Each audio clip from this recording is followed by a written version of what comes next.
ایران کی 14 تجاویز کا جائزہ لے رہا ہوں۔ تہران نے جو کچھ کیا اس نے اس کی زیادہ قیمت ادا نہیں کی۔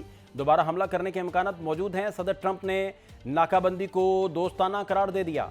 امریکی فوج کا انخلا، ناکہ بندی کا خاتمہ، ایران کے منجمد اثاثوں کی بحالی، تمام معاملات کو 30 دن میں حل کیا جائے۔ ایران کی تجاویز میں جنگ بندی میں توسیع کی بجائے جنگ کا خاتمہ اور دوبارہ حملہ نہ کرنے کی ضمانت بھی شامل ہے، تسنیم نیوز ایجنسی کا دعویٰ۔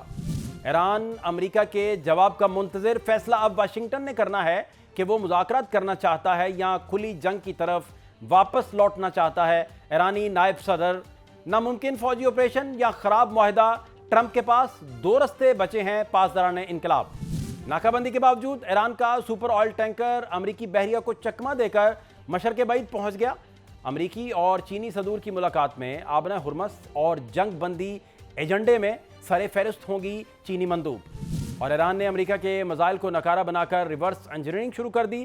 مقصد دشمن کی ٹیکنالوجی کو سمجھ کر اس سے اسٹریٹجک فائدہ اٹھانا ہے، بی بی سی کی رپورٹ۔ امریکہ اور ایران کے درمیان تجاویز کے تبادلے کا سلسلہ جاری ہے۔ کبھی تجاویز کی گیند تہران کے کورٹ میں ہوتی ہے اور کبھی یہ واشنگٹن کے کورٹ میں چلی جاتی ہے۔ 24 مارچ سے شروع ہونے والے اس سلسلے میں اب یہ گیند ایک بار پھر امریکہ کے کورٹ میں موجود ہے، جبکہ صدر ٹرمپ نے ایران کی نئی 14 تجاویز پر اپنے ابتدائی رد عمل میں کہا ہے کہ انہیں اس بارے میں بریفنگ دی گئی ہے، انہیں ان تجاویز کے اصل الفاظ سے جلد آگاہ کیا جائے گا، جلد ہی وہ اس کا جائزہ لیں گے، لیکن وہ یہ سوچ نہیں سکتے کہ ایران کی تجاویز قابل قبول ہوں گی۔ صدر ٹرمپ کا مزید کہنا تھا کہ ایران نے جو کچھ کیا ہے اس نے اس کی زیادہ بڑی قیمت ادا نہیں کی اور ایران پر دوبارہ حملہ کرنے کا امکان موجود ہے۔ ٹرمپ کے مطابق امریکہ کی ایران سے مذاکرات کی صلاحیت لامحدود ہے۔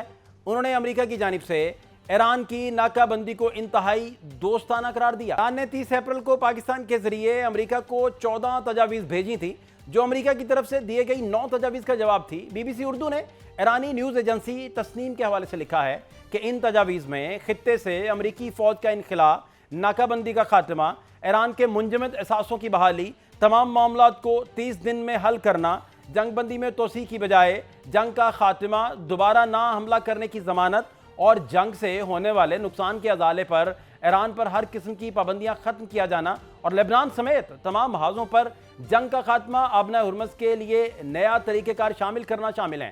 ایران اب ان تجاویز کے جواب کا منتظر ہے۔ امریکہ اور اسرائیل نے 28 فروری کو ایران پر حملہ کیا تھا، جس کا ایران نے دفاع کرتے ہوئے خطے میں امریکی اور اسرائیلی تنصیبات کو نشانہ بنایا، جبکہ 24 مارچ کو ایران نے جنگ روکنے کے لیے 6 اسٹریٹجک شرائط پیش کی تھی۔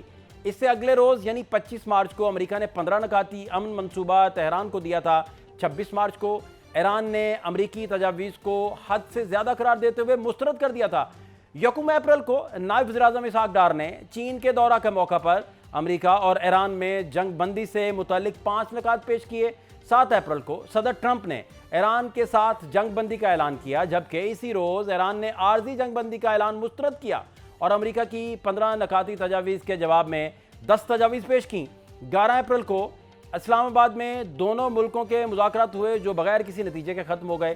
اس کے بعد 18 اپریل کو امریکہ کی جانب سے ایران کو 9 تجاویز دینے کی خبر سامنے آتی ہے، جس کے جواب میں 30 اپریل کو ایران نے 14 تجاویز اسلام آباد کے ذریعے واشنگٹن بھجوائیں، جس کی خبر 1 مئی کو سامنے آتی ہے۔ واشنگٹن کو نئی تجاویز دینے کے بعد پاسداران انقلاب کے انٹیلیجنس ونگ نے دعویٰ کیا ہے کہ امریکہ کے لیے فیصلہ سازی کے آپشنز محدود ہو گئے ہیں۔ اب اسے ایران کے حوالے سے مشکل انتخاب کا سامنا ہے۔ ایرانی ادارے کے مطابق صدر ٹرمپ کو اب 2 رستوں میں سے ایک کا انتخاب کرنا ہوگا، یا تو ایک نامکمل فوجی آپریشن یا پھر ایران کے ساتھ ایک خراب معاہدہ۔ بیان میں مزید کہا گیا ہے کہ تہران نے امریکہ کو اپنی بندرگاہوں کی ناکہ بندی ختم کرنے کے لیے ایک ڈیڈ لائن بھی دے رکھی ہے، تاہم اس کی تفصیلات ظاہر نہیں کی جا رہی۔